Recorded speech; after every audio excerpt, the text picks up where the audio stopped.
सौभाग्यशाली तोता। बहुत समय पहले की बात है।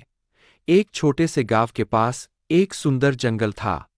उस जंगल में तरह तरह के पक्षी और जानवर रहते थे।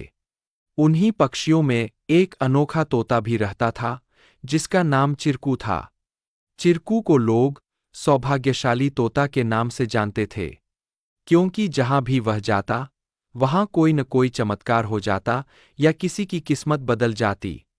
गांव के लोग मानते थे कि अगर चिरकू उनके घर आ जाए तो उनके जीवन में सुख और समृद्धि आ जाती है। चिरकू हमेशा खुश रहता और अपनी मधुर आवाज में गाने गाता।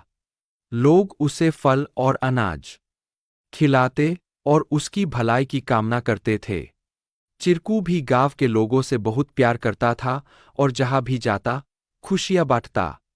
एक दिन गांव में एक गरीब किसान, जिसका नाम रघु था, बहुत परेशान था। उसकी फसलें बर्बाद हो गई थीं और उसके पास खाने को भी कुछ नहीं था। वह दिनरात मेहनत करता, लेकिन किस्मत उसका साथ नहीं दे रही थी। एक दिन रघु ने गांव के लोगों से चिरकू के बारे में सुना और सोचा कि शायद यह सौभाग्यशाली तोता उसकी भी मदद कर सकता है। रघु ने तय किया कि वह चिरकू से मिलकर अपनी किस्मत बदलने की विनती करेगा। अगले दिन वह जंगल की ओर चल पड़ा और चिरकू को खोजने लगा। बहुत ढूंढने के बाद उसे चिरकू एक पेड़ की डाल पर बैठे हुए मिला। रघु ने बड़े ही आदर के साथ कहा। चिरकू ने रघु की बातें ध्यान से सुनी और उसकी आंखों में दया उमड़ आई। चिरकू ने अपनी चोंच में एक छोटी सी चमकती हुई पत्ती उठाई और रघु को देते हुए कहा, यह जादुई पत्ती है।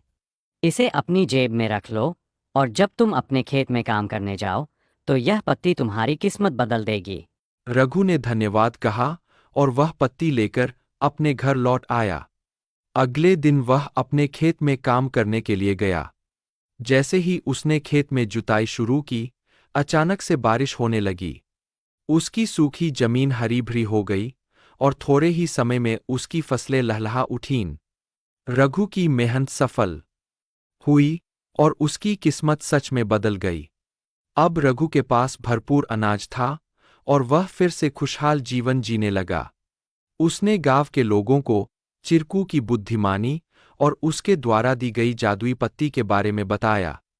सभी लोग चिरकू की प्रशंसा करने लगे और उसे और भी अधिक प्यार देने लगे। लेकिन चिरकू ने रघु को एक बात कही थी। याद रखना, यह पत्ती सिर्फ तुम्हारी मेहनत का साथ देगी। अगर तुम मेहनत करना छोड़ दोगे तो यह भी अपना जादू खो देगी।